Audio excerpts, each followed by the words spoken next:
اور پھر فرمایا وہ مال جو ہم نے بڑی مشکل سے جو تم کماتے ہو اس میں رہنا پسند کرتے ہیں، اپنے جائیدادوں یعنی زمینوں میں رہنا پسند کرتے ہو، یہ چیزیں ہمیں بہت زیادہ پسند آنا شروع ہو گئی ہیں، اور ہم نے اللہ اور اس کے رسول کی خاطر تھوڑا سا بھی قدم اٹھانا، مشقت اپنانا، وہ ہم نے چھوڑ دیا ہوا ہے۔ ہم تو اس کی دعا بھی نہیں کرتے، نہ ہی وہ جو ہے کبھی ہم اس میں پڑھتے ہیں، بالکل بھی نہیں۔ ہم لوگ اتنے آرام پسند ہو گئے ہیں۔ اب ہم لوگ جہاد تو بہت دور کی بات ہے نا، اب ہم لوگ تو مرغی کو بھی ذبح نہیں کر سکتے، ہم لوگ اتنے خون بھی نہیں دیکھ سکتے، اور ہماری انسانیت ہماری جاگ جاتی ہے، ہیومینٹی جاگ جاتی ہے، ہم لوگ ایسے ہو گئے ہیں۔ اللہ پاک نے قرآن مجید میں ارشاد فرمایا اور اللہ کی راہ میں ان سے دفاعن جہاد کرو۔ یہ جو دفاعن بریکٹس میں لکھا ہوا ہے نا، یہ شیخ کی بڑی تفسیری جو ہے نا وہ تفسیری کارنامہ ہے کہ یہاں دفاعن لکھا ہوا ہے تاکہ لوگوں کو سمجھ آئے پڑھتے وقت کہ یہ دفاعن جنگ کرنا ہے، تم پر جنگ مسلط کرتے ہیں ان سے لڑنا، ہاں مگر حد سے نہ بڑھنا، بے شک اللہ حد سے بڑھنے والوں کو پسند نہیں فرماتا۔ یہ ذہن میں رکھیے گا۔ دوسری آیت کریمہ میں فرمایا بے شک جو لوگ ایمان لائے اور جنہوں نے اللہ کے لیے وطن چھوڑا اور اللہ کی راہ میں جہاد کیا، یہی لوگ اللہ کی رحمت کے امیدوار ہیں، اور اللہ بڑا بخشنے والا مہربان ہے۔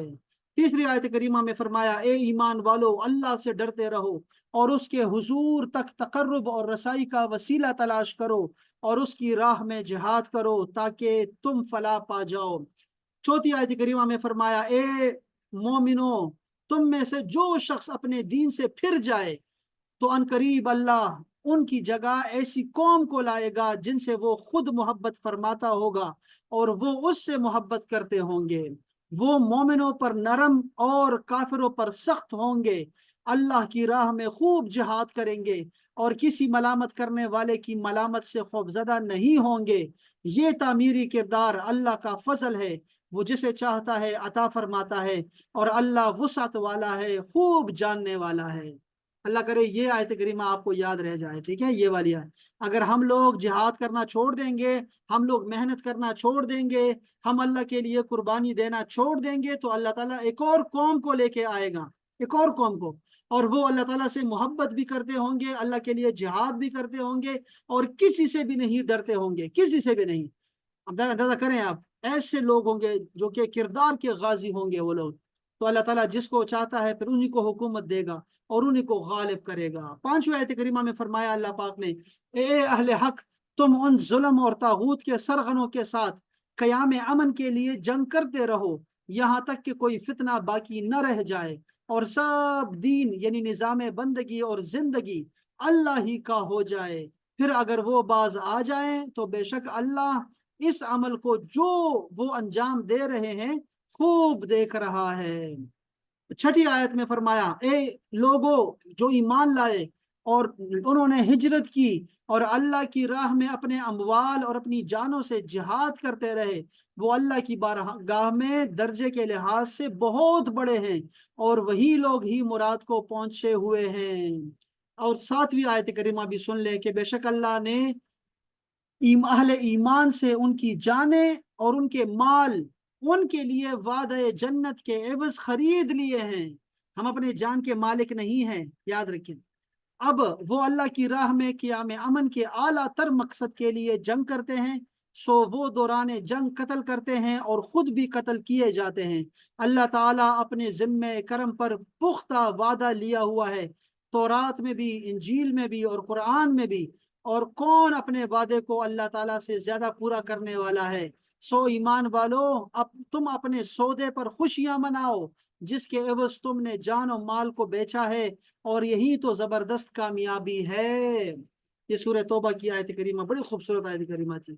اللہ سورہ حجرات میں اللہ پاک نے فرمایا ایمان والے تو صرف وہ لوگ ہیں جو اللہ اور اس کے رسول پر ایمان لائے، پھر شک میں نہ پڑے اور اللہ کی راہ میں اپنے اموال اور اپنی جانوں سے جہاد کرتے رہے، یہی وہ لوگ ہیں جو دعوی ایمان میں سچے ہیں۔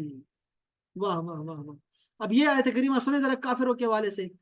یہ منکر حق چاہتے ہیں کہ وہ اللہ کے نور کو اپنے منہ کی پھونکوں سے بجھا دے، جبکہ اللہ اپنے نور کو پورا فرمانے والا ہے، اگرچہ کافر کتنا ہی ناپسند کرے۔ وہی تو ہے جس نے اپنے رسول کو ہدایت اور دین حق دے کر بھیجا تاکہ اسے سب دینوں پر غالب اور سربلند کر دے، خواہ وہ مشرک کتنا ہی ناپسند کرے۔ اے ایمان والو، کیا میں تمہیں ایسی تجارت بتا دوں جو تم کو دردناک عذاب سے بچا لے؟ وہ یہ ہے کہ تم اللہ پر، اس کے رسول پر کامل ایمان رکھو اور اللہ کی راہ میں اپنے مال و جان سے جہاد کرو، یہی تمہارے حق میں بہتر ہے۔ اگر تم جانتے ہو، وہ تمہارے گناہوں کو بخش دے گا اور تمہیں جنتوں میں داخل فرمائے گا جن کے نیچے سے نہریں جاری ہوں گی، اور نہایت عمدہ رہائش گاہوں میں ٹھہرائے گا، جو جنات عدن یعنی ہمیشہ رہنے کی جنتوں میں ہیں۔ یہی زبردست کامیابی ہے، اور اس اخروی نعمت کے علاوہ ایک دوسری دنیاوی نعمت بھی عطا فرمائے گا جسے تم بہت چاہتے ہو، اور وہ اللہ کی جانب سے مدد اور جلد ملنے والی فتح ہے۔ اور اے نبی مکرم، آپ مومنوں کو خوشخبری سنا دے۔ یہ جو خوشخبری تھی، یہ فتح مکہ اور فارس اور روم کی فتوحات کی شکل میں ظاہر ہوئی تھی۔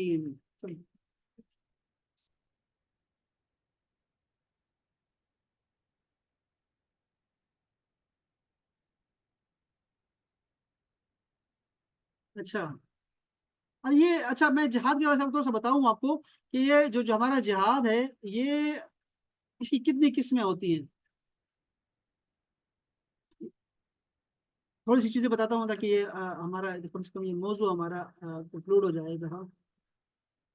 دیکھیں، ہمارے پاس ایک جہاد جو ہے وہ مسلسل سٹرگل کا نام ہے، مسلسل محنت کا نام ہے، کوشش کا نام ہے جہاد۔ جہاد بالعلم اس کی ایک جو ہے وہ ایک قسم ہے، جہاد علم کے ساتھ جہاد کرنا۔ اور عالم لوگ، ٹیچر لوگ، واعظین، مقررین، علماء، یہ لوگ کام کرتے رہیں گے، انسٹرکٹر ہوں گے، یہ علم کے ذریعے سے جہاد کرتے رہیں گے ہمیشہ۔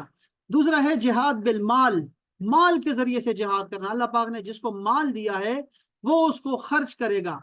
جہاد بالعمل، لوگوں نے مال کے ذریعے جنتیں خرید لی ہیں، آپ کو پتا ہے نا،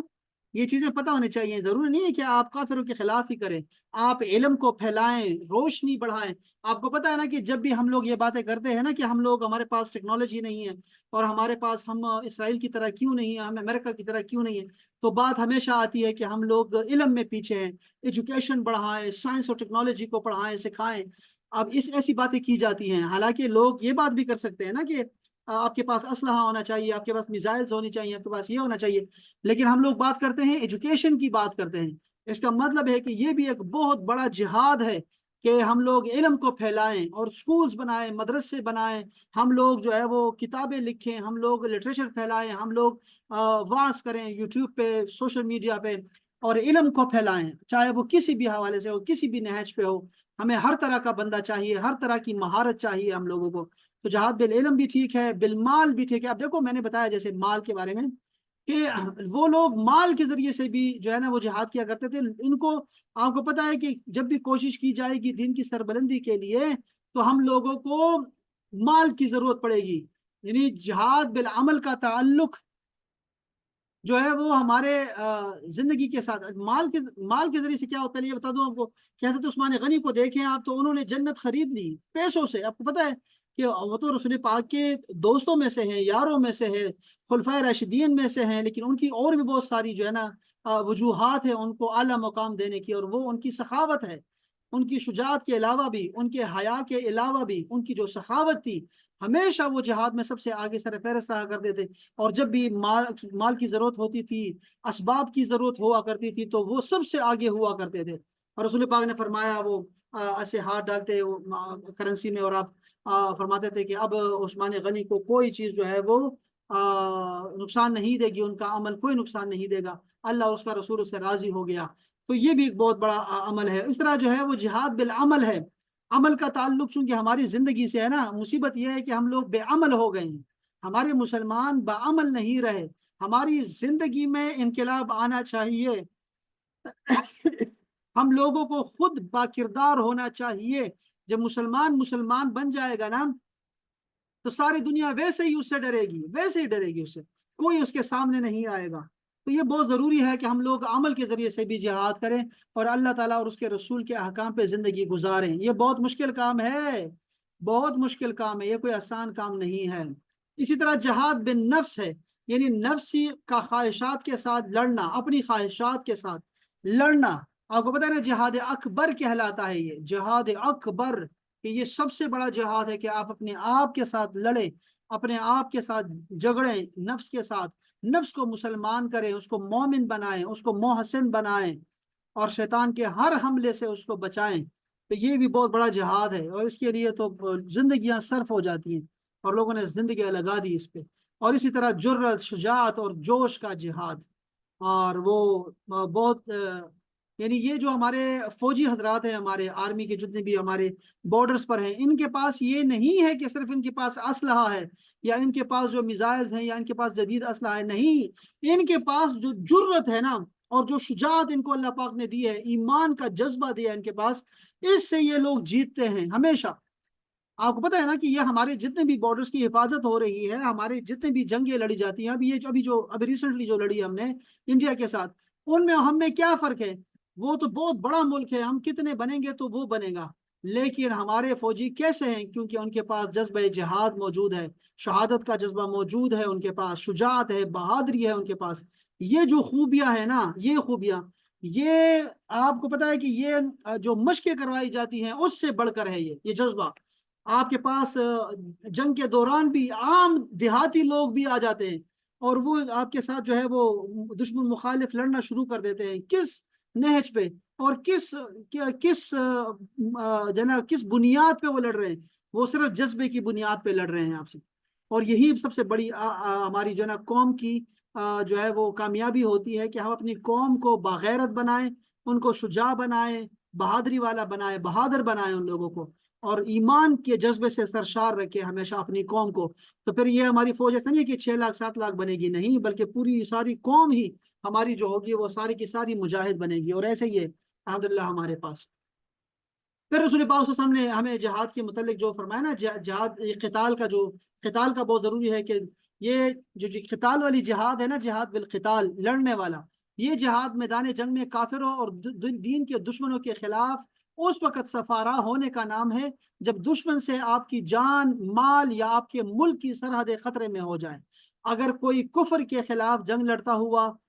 مر جائے تو وہ مرا ہوا نہیں بلکہ شہید کہلاتا ہے، اور وہ زندہ رہتا ہے، اللہ تعالیٰ انہیں رزق دیتا ہے۔ اور تمام لوگوں کو منع کر دیا اللہ تعالیٰ نے کہ سوچے بھی نہ کہ وہ مر گئے، بلکہ وہ زندہ ہے، اور اللہ تعالیٰ ان کو دے رہا ہے، رزق دیتا ہے، اور وہ بہت خوش ہیں اس سے۔ تو بہت ساری احادیث میں رسول پاک نے تلقین کی ہے جہاد کی، بہت ساری، اور اس میں پھر رسول پاک نے ہمیں سکھایا بھی کہ عورتوں، بچوں، بوڑھوں پر وار نہیں کریں گے،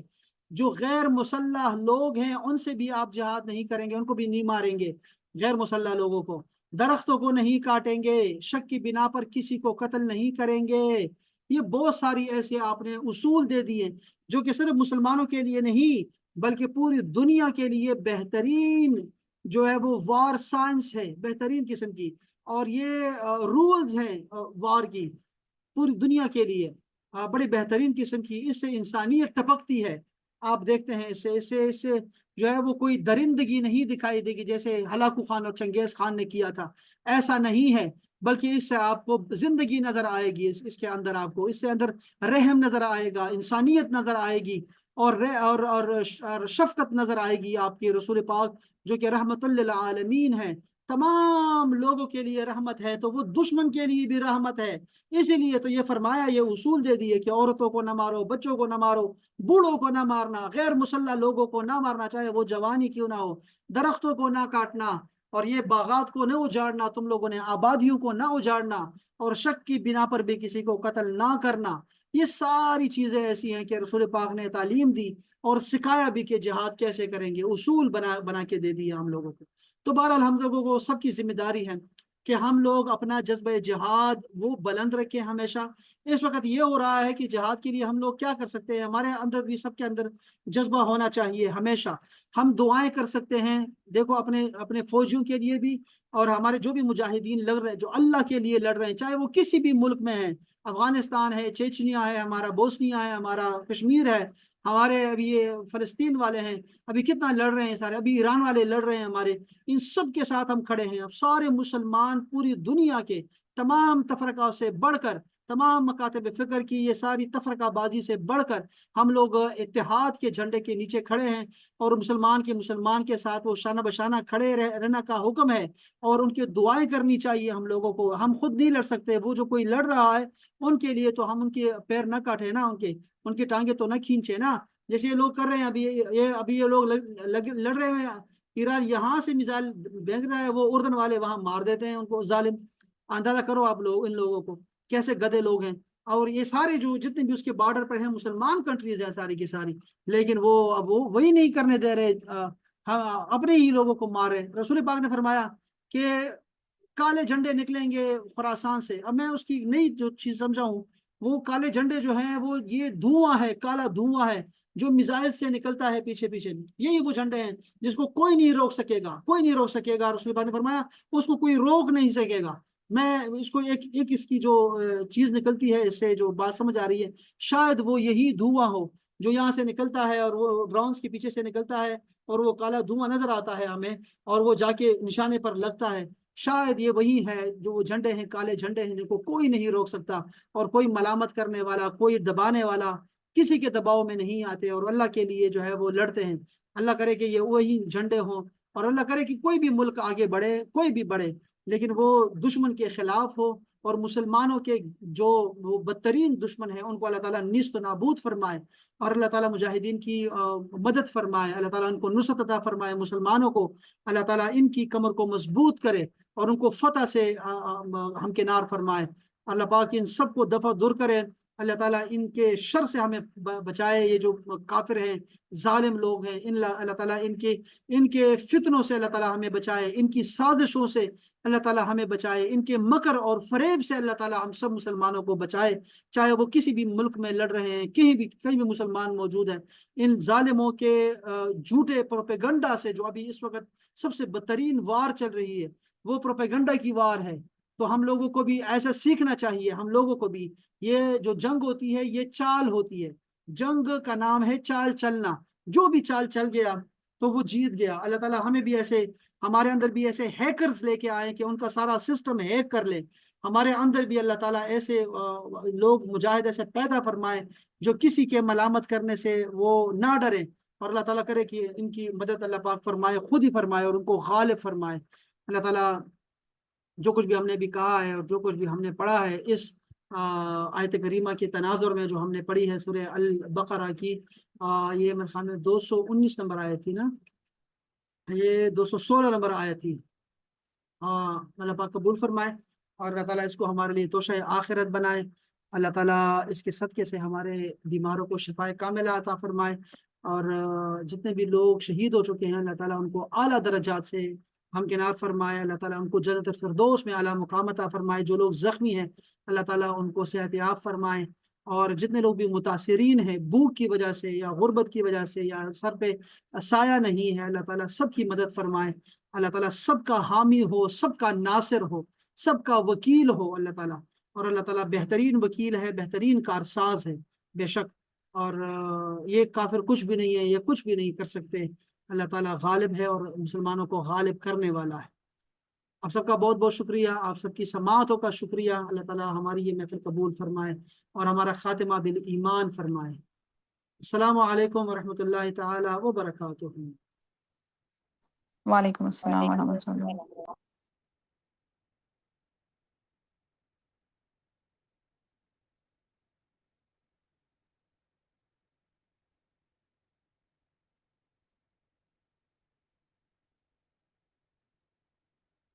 Yo, tengo la quiero. No,